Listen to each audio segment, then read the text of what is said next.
Yeah, thank you, viewers, and thank you, Richard.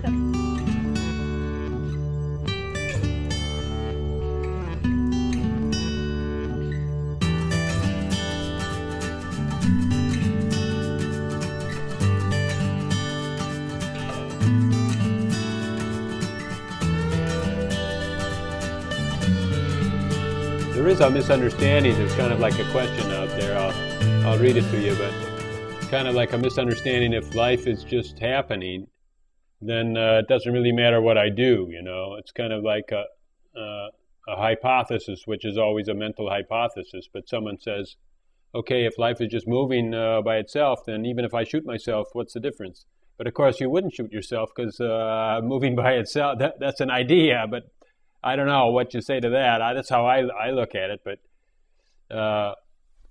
that's not what life would move by itself.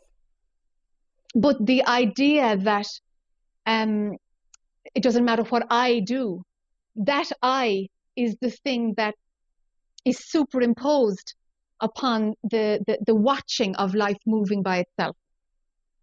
And so that engagement with it doesn't matter what I do, that very thought, that I, the belief in that I, it's almost burdensome on top of that which moves itself. Do you know? In that way, there's a missing of it.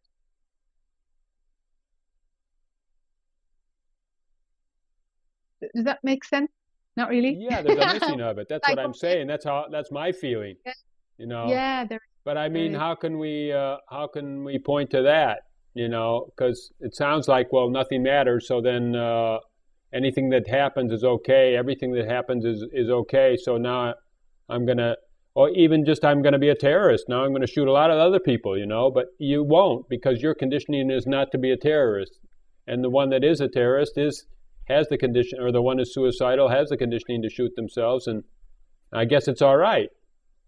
Yeah.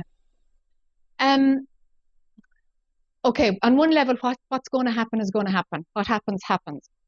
But to use Advaita for opting out, for denying responsibility, that person is going to get kicked in the butt. There's no question about it. Life will come up and bite them in the ass.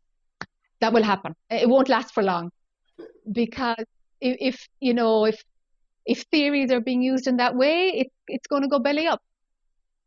When grace starts pulling the energy of mind home, the pull, the desire for peace would never lead one to terrorism.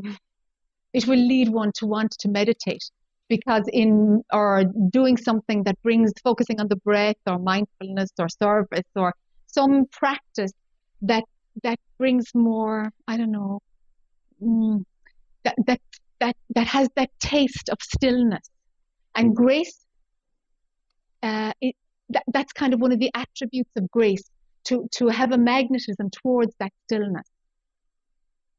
There comes less activity, and all the activity, like in Maggie's life, all the activity becomes too much, because the pull towards stillness is underneath, and the activity is at odds with it, only because her focus is on the activity. That's why. So focus itself shifts into the stillness rather than into the activity. You're actually answering this question to perfection, because he's saying, like, you know, he's at a really ripe stage because he's just fed up with his mind, you know. It's in the same thing like Maggie's activity. He's just fed up. And he says the only reason I would shoot myself is to still the mind, but there's another way, right? Oh, totally. And there's no guarantee that will that shooting oneself will still the mind. Stop. Not at all. There's no guarantee. How do you know? Is your mind your body? Is your mind in your body? Was the bundle of thoughts that became you, was that around before your body? Is that going to be there after your body? You're not your body. It's, in other words, we're going to whip the body. The body's a whipping boy. We'll kill the body, and we should be focusing the mind. Totally, because the body is just a lump of flesh, you know. Well, it's a willing servant. It's a beautiful horse. It is, totally, but the body doesn't. It's got no faults. The body, yeah, the body isn't to blame, and the body isn't the mind. It might be a creation of the mind, but it's not the mind. So to go for losing the body in order to go for the mind, ain't gonna work. Ain't gonna work. The bundle of thoughts will seek resolution in another way. The surrender that often comes in an induced death, sometimes it works, sometimes it doesn't. The surrender of like, I want out of here. Get out of here without killing your body. Yeah. Do you know? The out of here is out of identification with thought. There's no guarantee that identification will stop once the heart stops ticking. There's no guarantee at all. Once we were saying about this moment on the show, we were talking about this moment, and we were saying like the one place you can never get out of is right now. You can never get out of this. And so then we determined like, well, even when you die, we don't know if you ever get out of right now. You're still here. Yeah. So then where else are you going to be? There's nowhere else to go, right? There's no place else to go. No, there's no place else to go. But you are actually not in here. That's the belief that is believed into an experience. So there's a capacity to experience that one is having a life.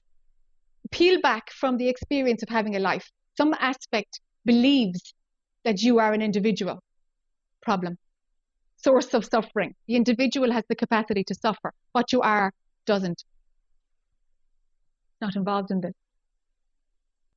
But it's not a case of not believing that creation exists. It has an appearance. Go for, do you exist? Go for that. Do you exist? Answer that question. Or are there just feelings of torturous mind running through consciousness? It's not running through you. Don't make the thoughts yours.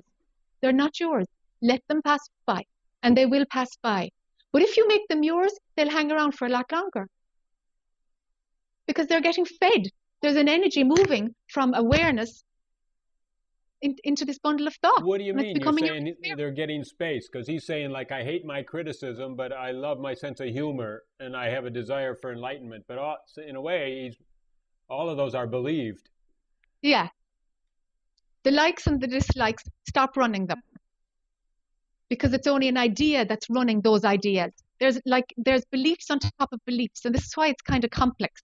And that's why it's advocated to observe, come back to the position of benign observer, where it's like, okay, it is seen that there's a preference for this and there isn't a preference for this. Don't like the criticism, but I like my sense of humor. There's dislikes going on. Don't run the likes and dislikes. They're passing through consciousness. Don't attach to any of it. Don't attach to any of it. Let it pass by. It is not what you are. Don't make it yours. You're not that. Don't run the preferences. It only consolidates the idea that you exist. And that's not the truth. You don't, actually. There's no personal you. So to hang on to the nice bits and to criticize yourself for the bits you don't like, throw it all out. Throw it all out. That's head stuff. Don't give that much energy to thoughts. Don't let them be yours. Don't let them be believed. You're not that.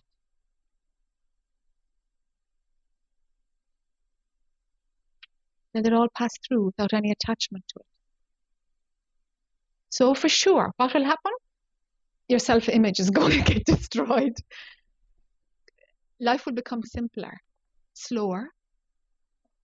Let these things happen. It's okay. Let these things happen. Why not? See what happens. You cannot lose anything except a false idea that you are an individual. That will be lost with great relief and ease. And life will happen anyway.